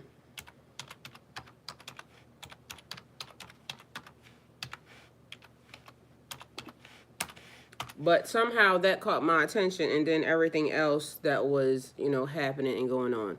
So the channel is being programmed, just so y'all know, going into next week. So I don't know if y'all see the captions or the titles or any of that that are there. But let's see. Let's do that. And then I gotta tell y'all something. Go to hell back. Mr. Steele, how you doing today? Everybody in the chat, how y'all doing? Was that informative? Did it help with anything? Did you learn anything? Did anything ring a bell to you? All right, so then I want to give y'all this information right here.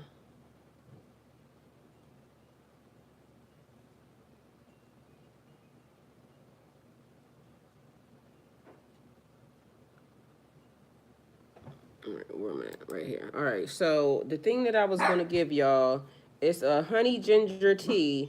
Ma'am.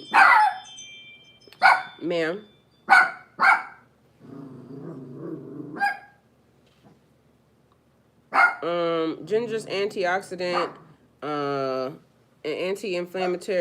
anti-inflammatory qualities have the incredible potential to provide comfort and lessen the sensation of viral fever. I already said we're not giving out no medical advice or any of that, but these are just herbal teas that y'all can use.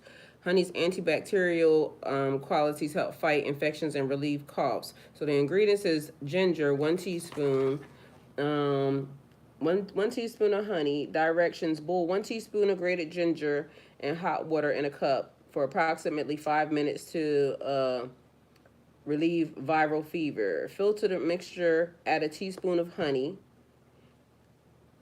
Take this tea 2 times a day.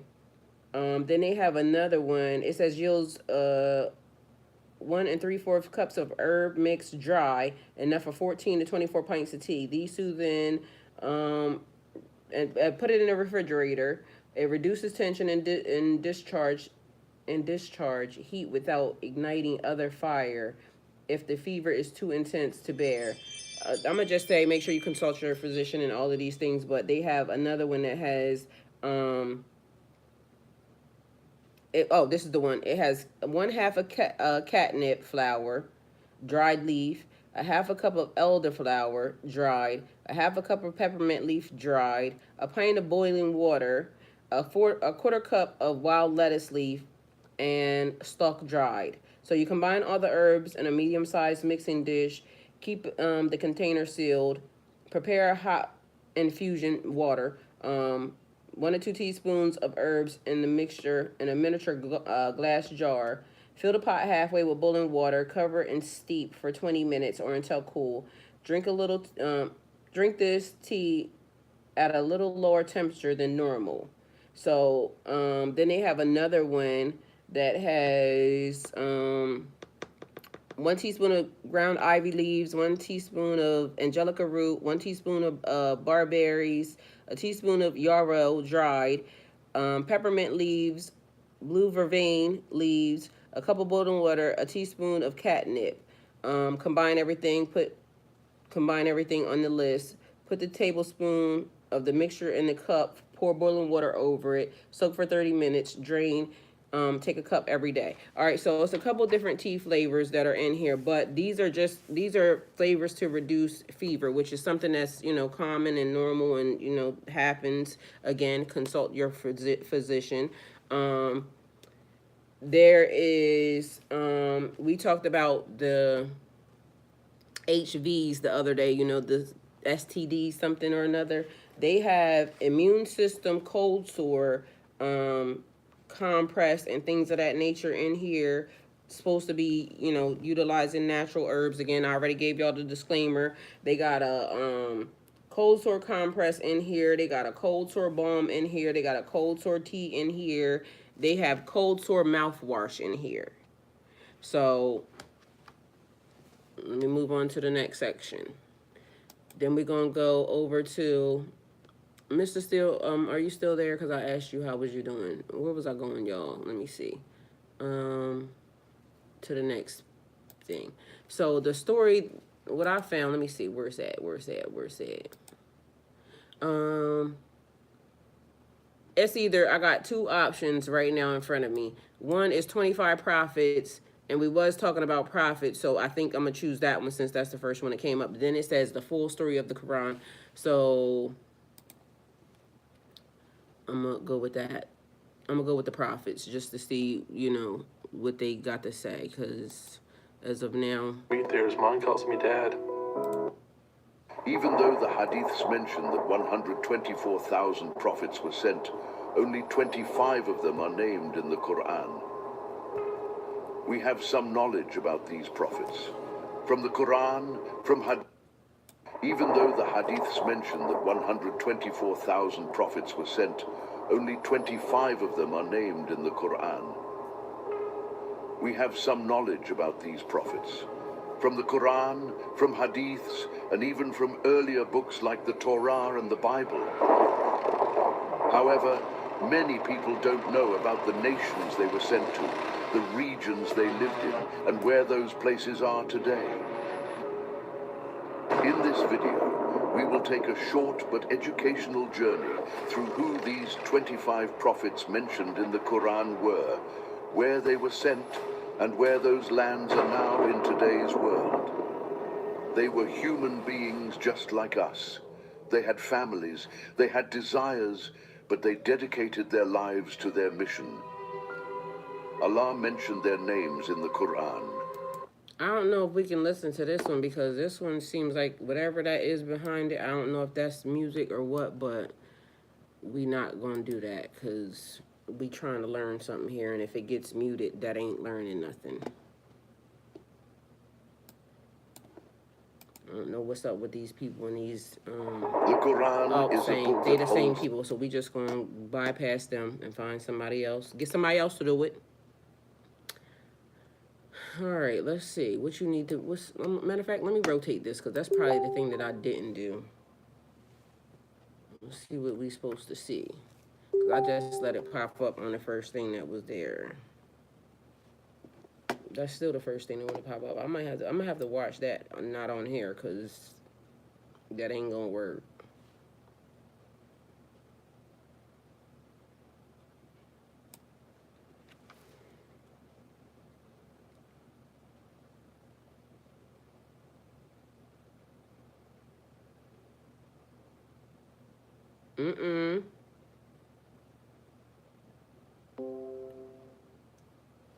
What is up with all the sounds that are happening around here? Let's see. All right, let's figure out what we can really look at, y'all. All right, let's see if this one got. They might got the same thing, music. Welcome to the Why channel. you keep showing me the same Bedtime people? Histories. Here, we dive into Y'all the showing me the past. same people that got a whole. Oh, that's why. Okay, y'all, hold on. I'm doing it wrong. It's me again. Well, It's me. All right, let's see. Let's see what we can see.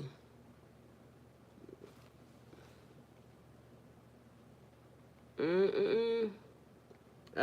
They got something about the Pope. I wonder if it's... See, they might have... it says Vatican Mysteries, but I don't know if they're going to be one... Okay. Yes, ma'am.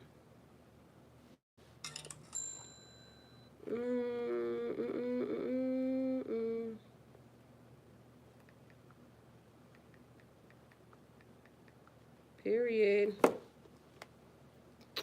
All right, y'all, let's see what we can see. They ain't gonna get me to watch whatever the hell that is. Cause no.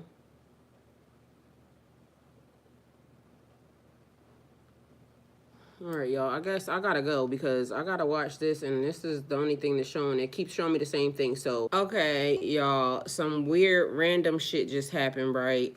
So instantly, my body got hot, and then all of a sudden, the phone threw a temperature alert. Y'all, we're in the house, but I heated up. This phone heated up. But I need to go, I guess, anyway, is more or less what it's trying to say to me because, you know, they want me to pay attention to whatever this is. So I came and gave y'all what I can give y'all. Hopefully, you know, it helps. But I'm going to go on and get because that was some strange ass shit. But me and electronics be doing things. I don't know what it is, but I hope one day that, you know, I learned to control whatever that is, all right? Because that was fucking weird as hell. I'm hot, it's hot, we hot, let's go. Talk to y'all later. Always go with God, okay? It's the best way for you.